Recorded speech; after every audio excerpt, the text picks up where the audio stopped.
Good morning, afternoon, evening or night, whenever you're watching this, welcome. It's been what seems like a very long time, with wave after wave, lockdowns, travel restrictions and new variants, but for now, at least, it is possible and relatively safe to meet up with good friends for a lark. We're still maintaining social distancing and wearing masks whenever it feels appropriate, but we're able to socialise between filming, and it really is very nice to see Caroline and Phil of Let's Go With the Johnsons again.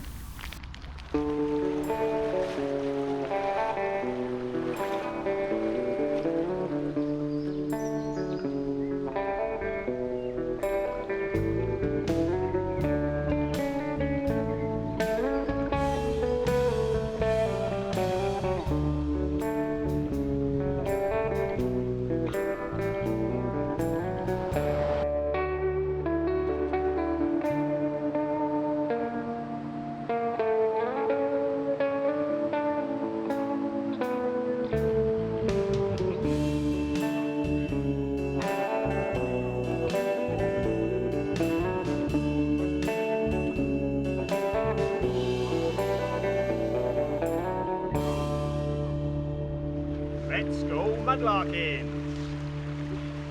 Okay folks, we are on a journey. This journey has taken 16 months. Someone asked me today, did you walk it?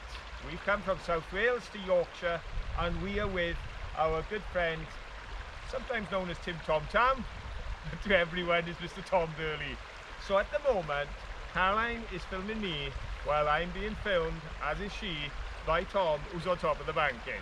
If that confuses you, don't worry, because I'm also in a t-shirt with a rain mac on, carrying an umbrella, because Yorkshire, like Wales, has a mix of weather. But here we are. Looks like rain is a possibility, but that's not going to raise the water level appreciably.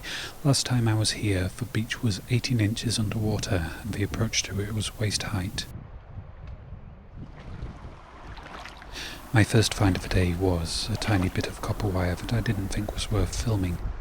Anyway, there's a lot of pottery pieces in this river, because 2 miles upstream there's an old Victorian dump site right next to it, and 4 miles further along there's another one, and on one of the tributary streams there's yet another, and all of them have been heavily dug by bottle diggers. So that's where most of the things we'll find today will have come from, but there's also the possibility of finding things that people threw in or that washed out of fields and potentially ancient homesteads. There's signs of human habitation on the hills and in the valleys here dating back around 5,000 years. That piece, a bit more modern, looks like a bike rack. And that? Nah, just a worn-down piece of shale stone. After a second thought, I will take this piece. Nice pale red transfer wear, and importantly, flat for craft purposes. That looks like a bit of a doll. Yes, it's quite broken, but nevertheless, it's a leg. A right leg, I think. No. It really is as low as I've ever seen it here, which hopefully means that more things are exposed for all of us to find, and I, with my taller Wellington boots, might even be able to wade the full width of the river, opening up the possibilities of what I might find. But first, the edges and then the interior of this little island beach.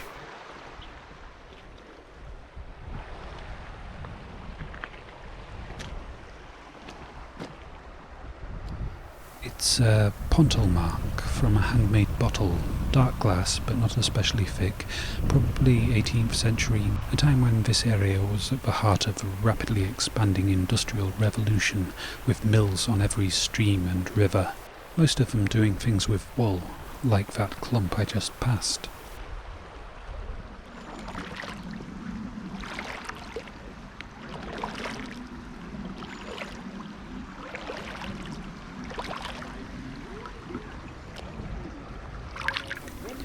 Visibility is pretty good today, with of course the characteristic brown colour, that doesn't quite contain the concentration of tannins of an average cup of tea, but certainly quite a lot coming out of the peat bogs and moorlands on the hills.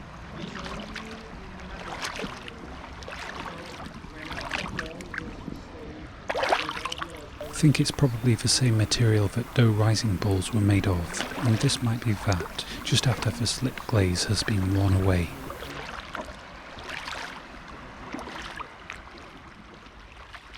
I'm now ahead of Caroline. We're meandering in roughly the same direction, so I'm going to leave anything I find that I think she'd enjoy finding more than I would. A bit of willow pattern. Some clay pipe stem, which is quite common here, but which Caroline has managed to keep a wonderful enthusiasm for, possibly because there's far fewer such pieces to find in the rivers of Wales. It's another piece of plain tile in an unappealing brown colour, and the plastic sheath of copper wire missing the copper. I'll still take it. The eagle-eyed amongst you might have just spotted an orange root tuber, but this time not a carrot.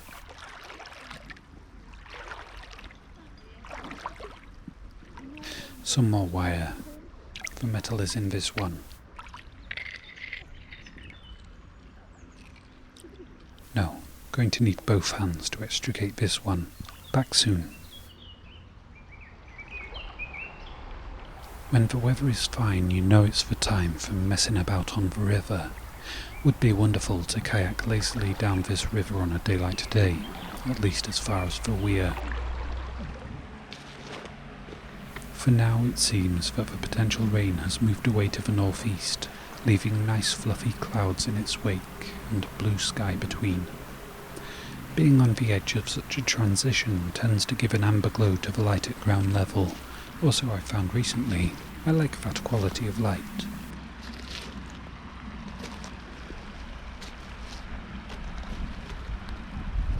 Some nice blue and white. I think it's willow pattern, but not 100% certain.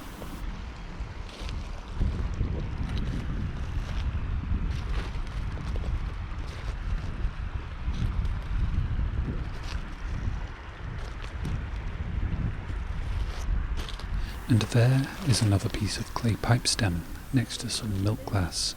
I shall mark it with this stick so that I can find the spot again and see if Caroline finds it too.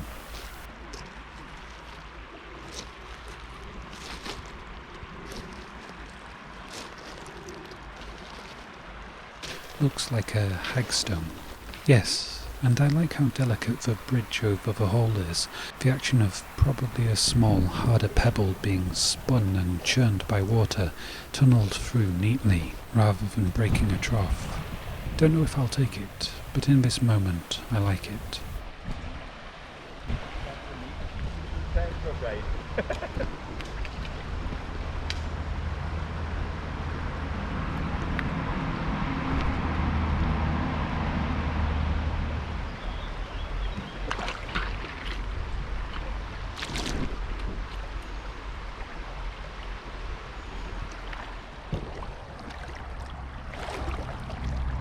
I've crossed across the river.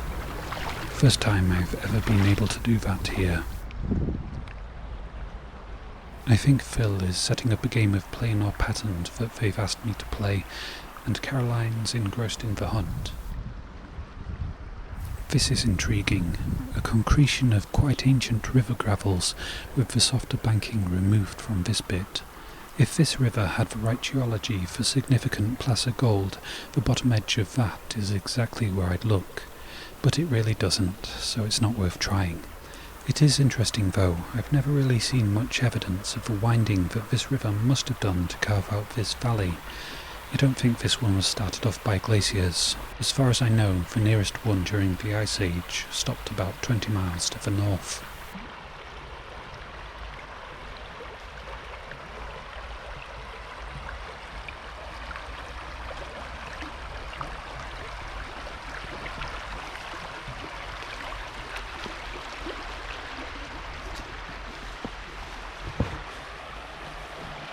A big concrete slab, and more of the gravel concretion.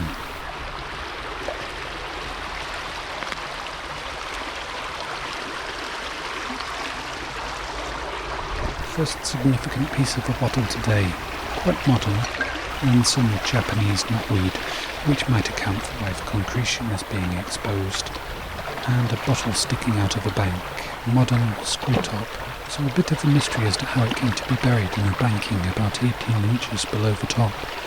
My best guess is it was driven into the exposed side relatively recently.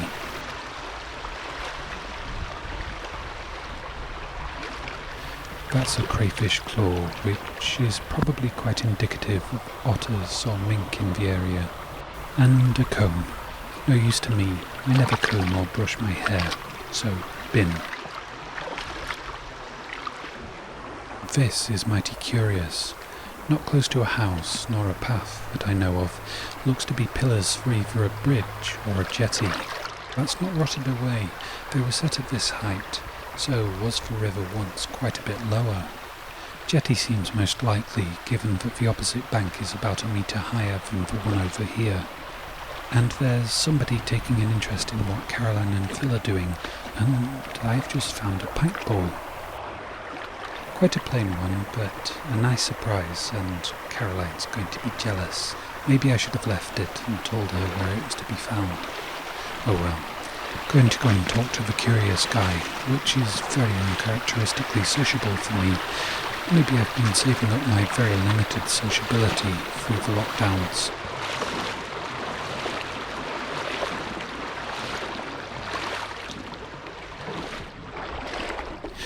He was a nice man, involved in the flood prevention engineering works here, just interested to see what sort of things we're finding, and might be a new subscriber to both our channels. Fish, very well camouflaged. And the winter day has made my hair a right mess. Perhaps it's time to give myself a haircut. A bit of a teacup. The fluffy white clouds and blue sky have been chased away northeast again by more clouds that might drop a little rain. That's an abandoned football pitch, one of 3 that used to be used by the nearby high school, but this end of the field is now being turned into a wetland habitat, and in a month or so it's going to be dug up and allowed to fill with water.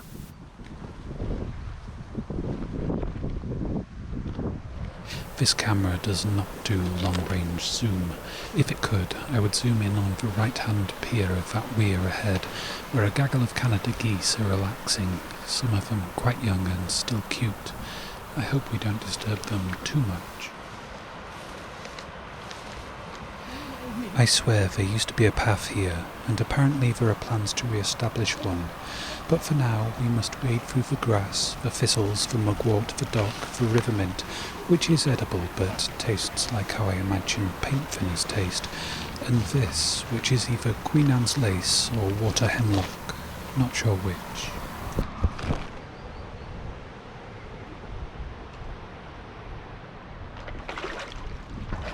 A lot of iron in the water here could be a potential place to magnet fish, although not easy to get heavy things out of here. That rebar is from the new structures, which have opened this space out considerably, and in flood times will channel a lot of water under this archway. I do hope it helps in preventing floods downstream.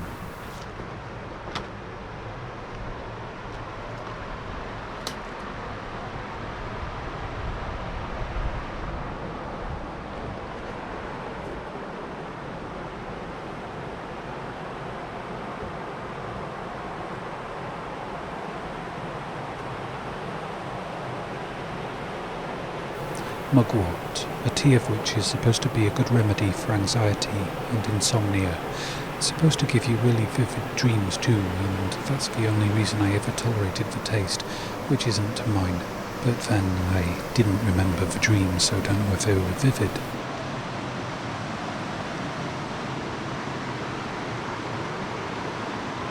I think the little lip before the drop of the weir might have a lot of things caught behind it, and I'd really like to snorkel dive there, see what I could find. Maybe sometime in the summer if I get the opportunity and the right conditions. I'd probably like to snorkel dive in the swirl at the bottom of the weir too.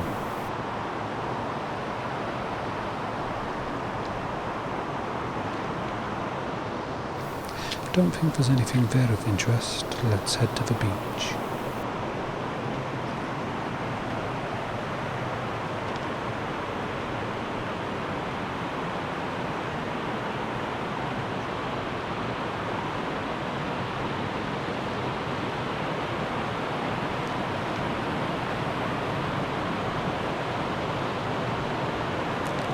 Might need to get a diver's light if I want to snorkel dive here.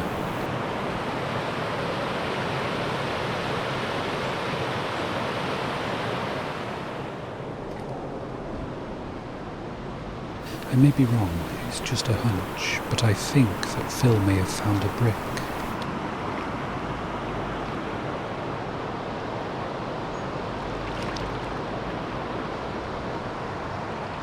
Thought that was a leaf.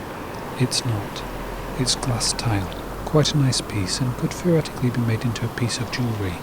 Might take it for such and maybe one day give that a go.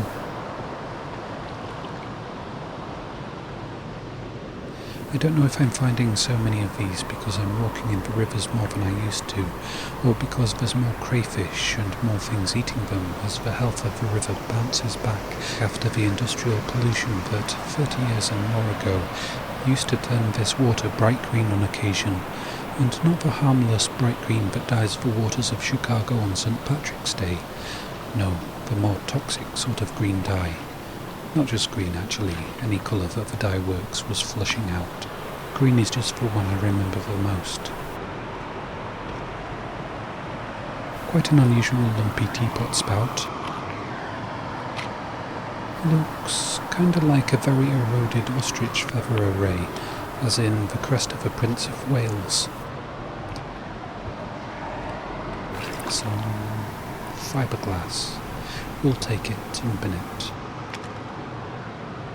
Now onto that, which, look away if you don't like bones. I think it's, I would guess, part of a skull.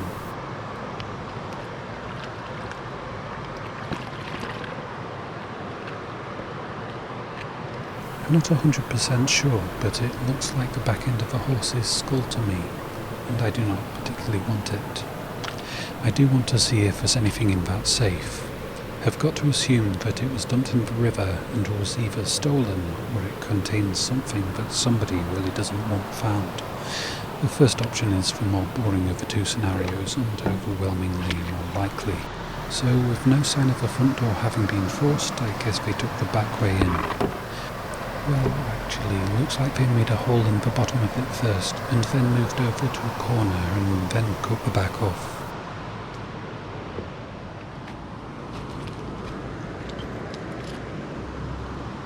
Most of the beach itself is obscured today by mostly Japanese knotweed. If I didn't know how much damage it can do, I think I'd find it beautiful, even though it's in the way of what we're trying to do today.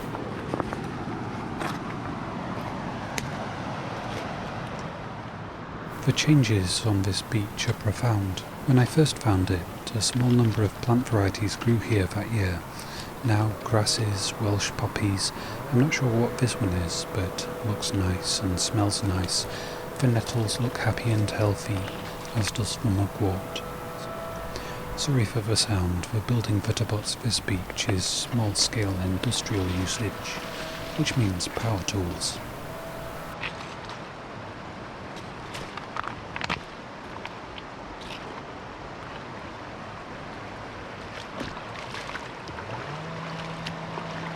I was a bit wrong in where the sound is coming from. It's from somebody's garden across the river. Hope it doesn't go on much longer.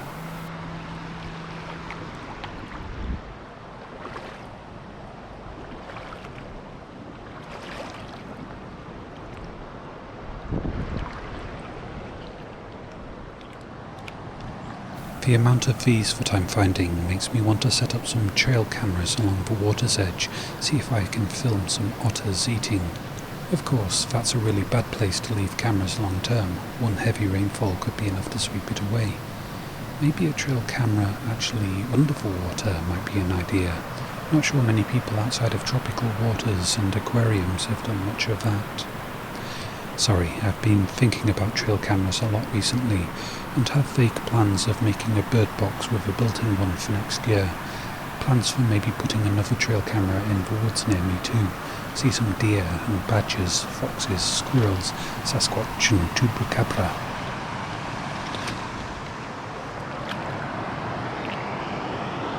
Wow, mid-century modern pottery shard. I love it. This would make a lovely necklace piece.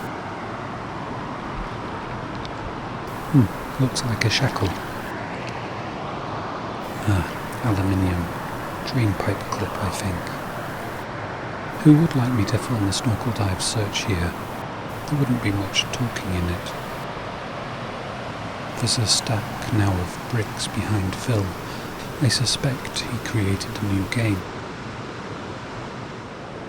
Maybe plain or named Bricks is the game. Anyway, blue and white. Part of a cup or mug. Nice, but not something I can do something with.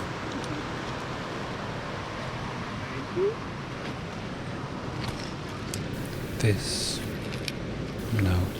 Tiny bit of copper wire though. That's a yes. And where you find something you like, you keep looking there because there may be more.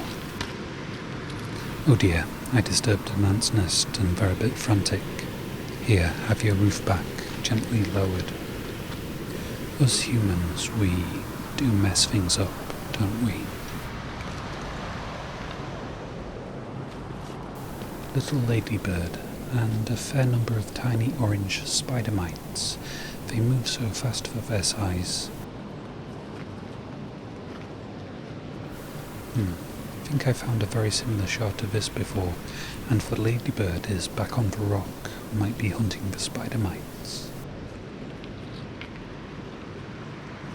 Some black and white stripes, not great camouflage for this jungle. I got out my little hand spade and sieve and dug a bit of a hole in the beach, and this is a carefully chosen spot. It's where I've previously found whittle-tank antler knife handles before. No luck finding one of those today, but 2 sieves full revealed glass shards, pottery sherds, clay pipe stems, and a carbon rod from an old battery. There is potential beneath the surface. I see some wire. Nice bit of copper. If plants were obscuring that till I got down on the ground, what else might there be?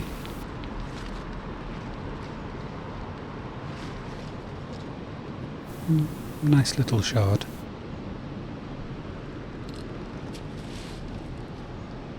Might bring this back another day, in the autumn when the plants have died back. And sparkly, lots of mica, so micaceous sandstone, and the light silvery grey colour of the mica suggests that it's probably muscovite.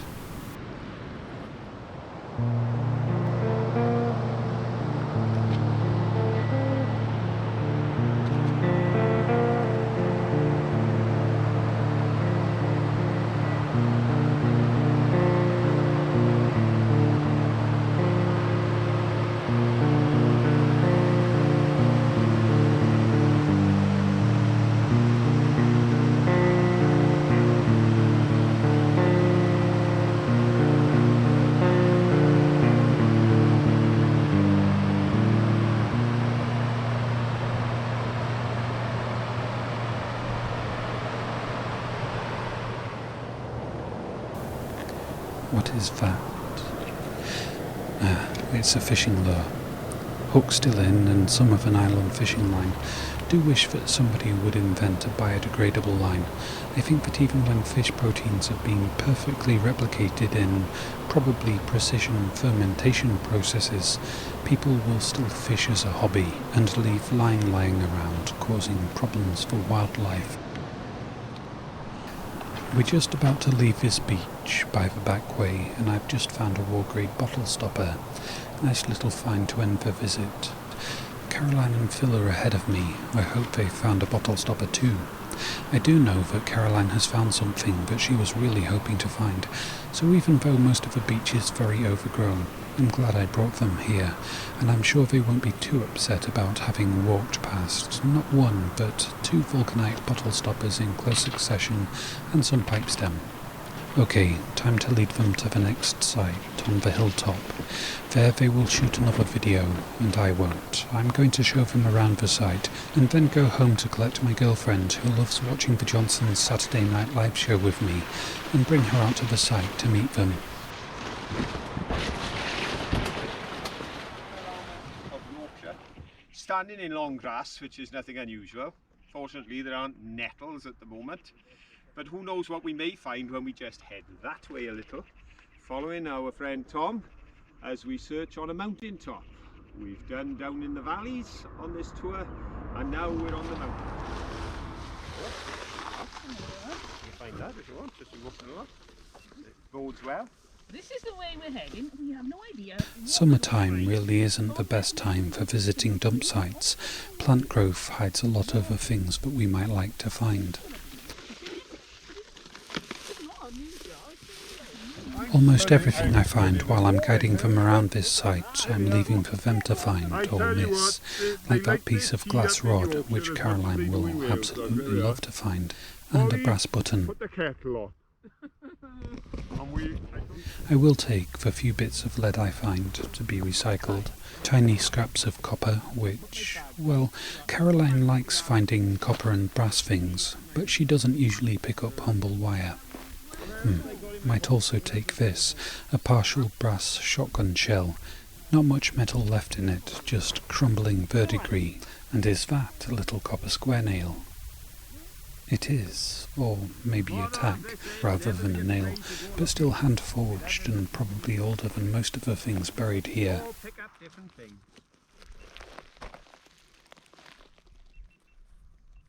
More tiny fragments of copper. Yeah, but look.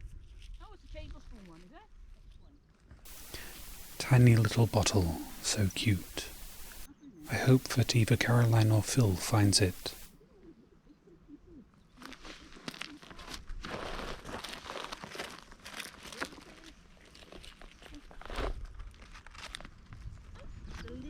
I have guided and shown them around. I will link their probably 2 videos from today in the description, although having said that, please do remind me if I forget.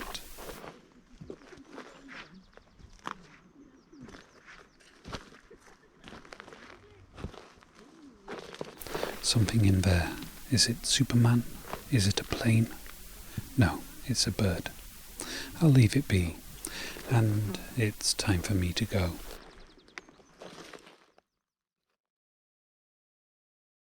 A brief roundup time. The finds of such a day come a distant second in importance to me, behind the experience and memories of being out larking with friends, and I like that I can share some of that experience with you. I hope that some of you who maybe haven't seen Caroline and Phil's videos yet will go and check them out. They are very different to my videos. They're much more upbeat and happy, and they get to further flung places than I generally manage to do. Caroline and Phil are truly lovely people, incredibly hard-working, and an inspiration to me. And I hope we can get them to 10,000 subscribers.